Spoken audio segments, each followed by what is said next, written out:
Class बच्चों, आपका e learning में स्वागत है। बच्चों, हम लोगों ने अपने सभी पाठ पढ़ लिए हैं जो हमारे टेस्ट 2 में भी आने हैं। बेटा, आज हम लोग संधि वाले चैप्टर का रिवीजन करेंगे। पुनरावृत्ति मतलब रिवीजन करेंगे। संधि, संधि किसे कहते हैं?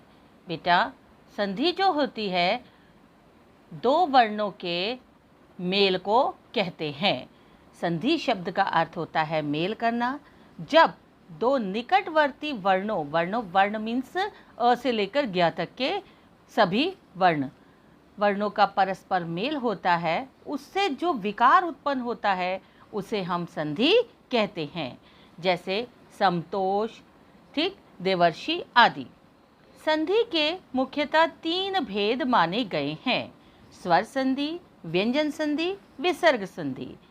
बेटा, स्वर संधि में स्वरों का मेल होता है, व्यंजन संधि में व्यंजनों का मेल होता है तथा विसर्ग संधि में स्वर एवं व्यंजन दोनों का ही मेल होता है। स्वर संधि, दो स्वरों के मेल से होने वाले परिवर्तन या विकार को हम संधि कहते हैं। यानी कि स्वर संधि किसे कहते हैं? जब हम स्वरों का ही मेल करते हैं और उनसे जो परिवर्तन होता है उसे हम स्वर संधि कहते हैं। स्वर संधि के 5 भेद माने गए हैं: दीर्घ संधि, गुण संधि, वृद्धि संधि, यण संधि और अयादि संधि। दीर्घ संधि, जब ह्रस्व मीन्स छोटा, ह्रस्व या दीर्घ अ, ई, उ से परे क्रमशः मतलब उनके बाद ह्रस्व या दीर्घ अ, ई, उ आए तो उन दोनों के मेल से दीर्घ अ, ई और उ हो जाता है। इसे हम दीर्घ संधि कहते हैं। जैसे परम प्लस अर्थ, परमार्थ, ठीक है ना। जैसे विद्या प्लस आलय, विद्यालय, ठीक। वेद प्लस अंत, वेदांत। हिम प्लस आलय, हिमालय। विद्या प्लस अर्थी, विद्यार्थी। दया प्लस आनंद, दयानंद। मुनि प्लस इंद्र, मुनीन्द्र। गिरि प्लस ईश, गिरीश, ठीक। नेक्स्ट संधि है स्वर संधि का ही जो भेद है वो है गुण संधि। अ या अ के बाद ई या ई आने पर वह ए में बदल जाता है और उ या उ के बाद आ या अ के बाद उ या उ आए तो वह ओ में बदल जाता है तथा जब री आ जाता है और अ के बाद तो वह अर हो जाता है। जैसे भारत प्लस इंदु, भारतेंदु। नर प्लस इंद्र, नरेंद्र। राजा प्लस इंद्र, राजेंद्र। कमल प्लस ईश, कमलेश। उमा प्लस ईश, उमेश। लोक प्लस उक्ति, लोकोक्ति। नेक्स्ट है बेटा वृद्धि संधि। अ या अ के बाद ए और अय आने पर अय हो जाता है, बाद ए और अय आने पर अय हो जाता है तथा अ या अ के बाद ओ और औ आने पर अ हो जाता है, यानी कि इनकी वृद्धि हो जाती है, ये बड़े हो जाते हैं। इसे हम वृद्धि संधि कहते हैं। जैसे 1 प्लस 1, एक, ठीक। इसके और उदाहरण है लोक प्लस ऐषणा, लोकेषणा। राज प्लस ऐश्वर्य, राजेश्वरे। सदा प्लस एव, सदैव। महा प्लस ऐश्वर्य, महेश्वरे। दंत प्लस ओष्ठ, दंतोष्ठ।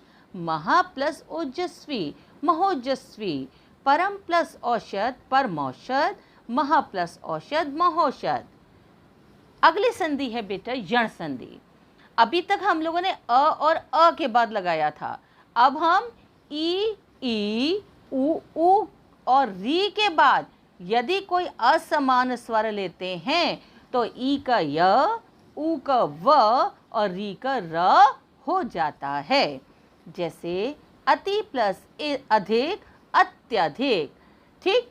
यदि प्लस अपि, यद्यपि। वी प्लस आकुल, व्याकुल। अति प्लस उत्तम, अत्युत्तम। वी प्लस उहु, व्युहु। अधि प्लस ऐषणा, अध्येषणा। अनु प्लस अय, अव्यय, अन्वय। सु प्लस आगत, स्वागत। बेटा नेक्स्ट संधि है अयादि संधि। ए आए ओ आओ स्वरों का मेल जब दूसरे स्वरों से होता है तो ए का अय, ए का आए, ओ का औ तथा औ का आव हो जाता है। इसे हम अयादी संधि कहते हैं।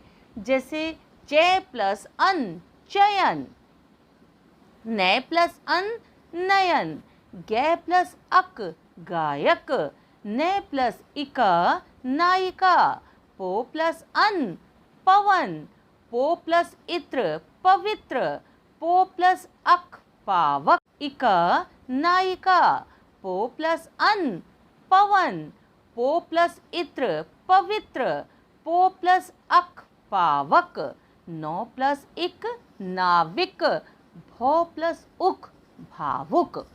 ठीक है बेटा, अब आपको स्वर संधि सारी समझ में आ चुकी है। अब हम संधि का दूसरा भेद व्यंजन संधि पढ़ेंगे।